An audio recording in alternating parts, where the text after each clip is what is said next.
Once again on Warwick Bass Camp 2016, welcome Justin Chancellor. Hello, how are you doing? Very good. How are you? Fantastic, man. Excellent. It's good to see you here. But you know, this is Bass Camp, and you are not a professor this year. No. Neither are student, of course. Well, I am a student actually. Yeah. I just went to a lesson.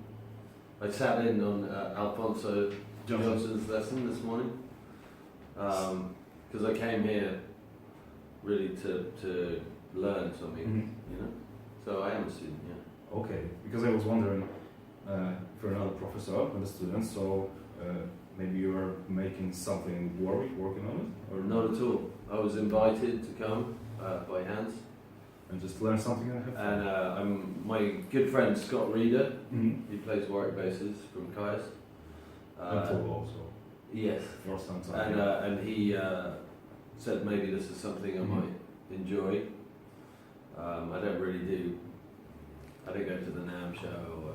It's not something I normally do, but it's absolutely wonderful. I think bass players are super cool. You know, if you have to hang out with anybody, bass players are really laid back and nice and down to earth. You know. Mm-hmm. There are some subjects I would like to ask you about, but let's start from the gear. How many bass guitars you have? Ooh. Well, I have, with Tool I play a wild bass. Sorry, Warwick. I'm going to buy a Warwick today, by the way. I've just been playing one for an hour, so I'm definitely going to try and get one of those. But I play a wild bass with Tool, and I have 5 of those. I have one of them's a fretless, which I can't play at all, but it's beautiful. I have a couple of different models, and then I have 2 that are the main bass that I use. And then after that, I, since I was in a successful band and had a bit of money, I bought a few vintage guitars. I have a good friend that works in a vintage guitar store. And if there's something that he thinks is really special, He gives you a call. he calls me, but it has to be not perfect, so I can play it. So not worry about scratching it. And I like colours, so I have a beautiful blue bass with me, 1963. This one in the case? Yeah, I can show it to you whenever. 1963. Can I get it out? If you want it. Yeah, sure. It's really special. 63? 1963 Fender Precision, and it's really nice.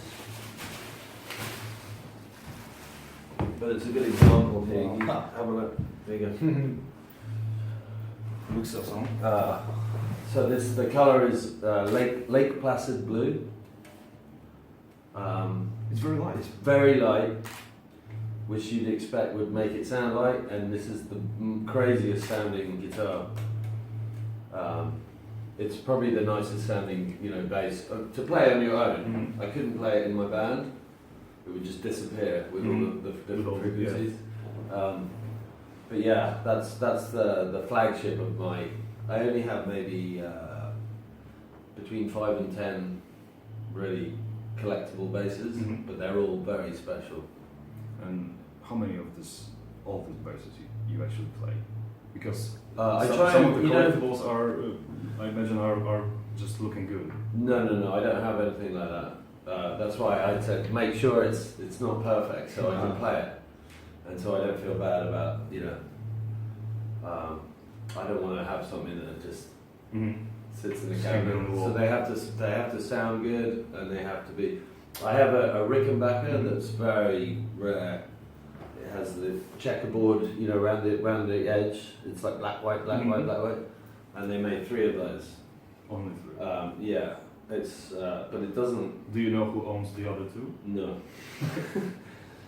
It's not. It sounds very different.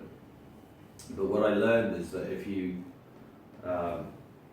get something like that that's very special, you need to explore it and find how to play it.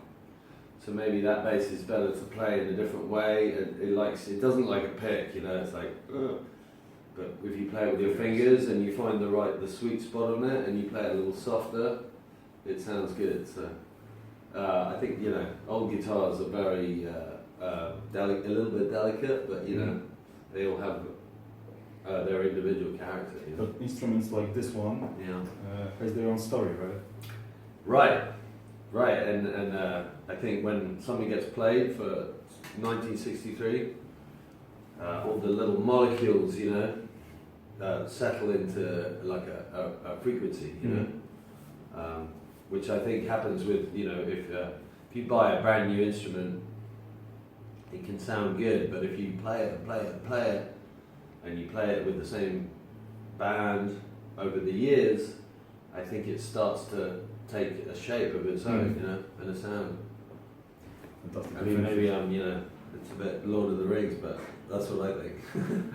Okay, you asked me about Peter Mohammed before, and I want to ask you about him actually, because some time ago I was speaking with him, among other subjects about M.T.void, your project, right?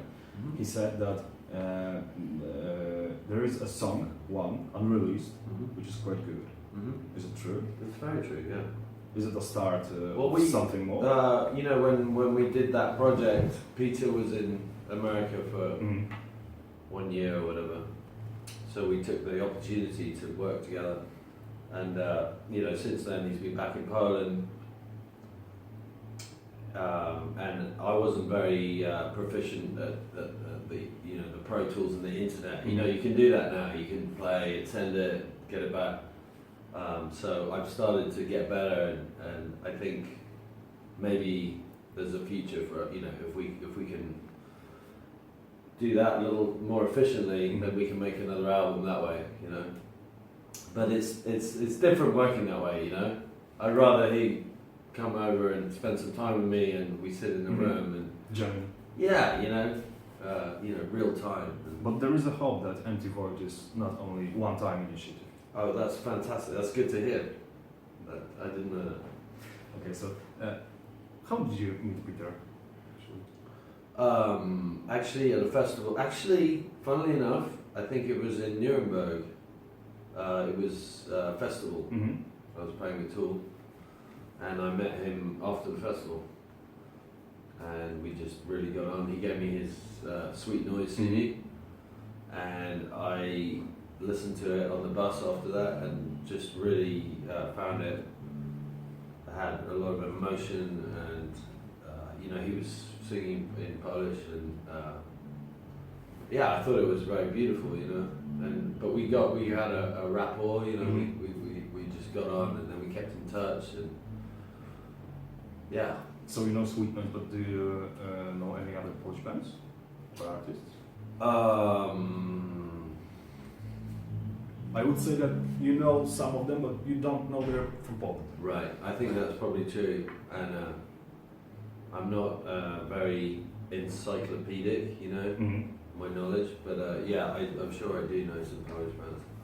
I'll come back to you. It'll come back to my head, and I'll tell you. Okay, so we'll meet tomorrow, I ask you. Yeah. Tomorrow. There is one thing, I know you have enough of this question, but what kind of journalist I would be if I... Don't ask that question, no. New album? Yeah, don't ask that question. Okay. Just trust me that it's going to be awesome. It's going to happen. I have no doubt. Okay. Okay, but it's going to happen. It's all I needed. Yeah. And it's in the oven. Excuse me? It's in the oven. Okay. It's cooking. So it's in the cooking. Okay, it's something. We know something. Another thing I'd like to ask you about, it will be more fun. Chelsea, London. Who's that? Chelsea, London. Oh yeah. You want to ask me about Chelsea Football Club? I prefer Manchester United. Oh, sorry. Well, I prefer them now that you have Jose Mourinho. I went and saw them on Saturday. So I went to England before this, and to see my family for a few days. But I made the flight land so I could go straight to the Chelsea game. Do you have faith for Antonio Conte's team? Yeah, I do. You know, I mean, you know, sport. It's the same as a band. You know, if the energy, the vibe is not good, no one wants to play. You know, I mean, it's difficult with music because music's so, I don't know. But if you're not into it, if you're not like, I don't want to play a show, and you play it, it's not a good show, you know. So I think last year, whatever, they're kids, you know. Well, I'm 45 now, so they're kids. But I've seen the new coach is pretty exciting because I think football needs that. Like, come on, you know, motivation, Some kind of energy, come on, anger, maybe. you guys, stop bitching. You know, you're not amazing. All right, just get together, win the game. I think you need that motivation, you know. So And they started pretty good, right? And three wins, yeah. Okay. What about Frank Lampard? Because in the States, we live in California. Yeah. And he plays in New York. He plays in New York. Yeah. You don't have much chances to see him play for New York. Not really. I'm happy that the football in America is becoming more popular for the men.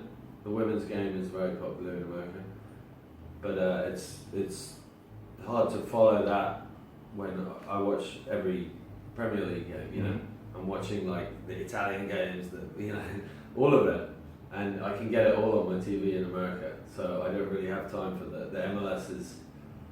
I've tried to spend time, but I don't have time. Should I ask you about the Polish footballers playing in England? No. Okay, so well, tell me, who are they? Mostly goalkeepers. After Borus. Lewandowski. Lewandowski is in Germany. Oh, he's German. No, he But plays, he plays for yeah. Chancellor, who played in Arsenal for some time.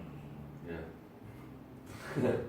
Okay, let's do it this way. Yes. Thank you very much for your time. You're welcome. Great to meet you here. Thank you. That was a brilliant. And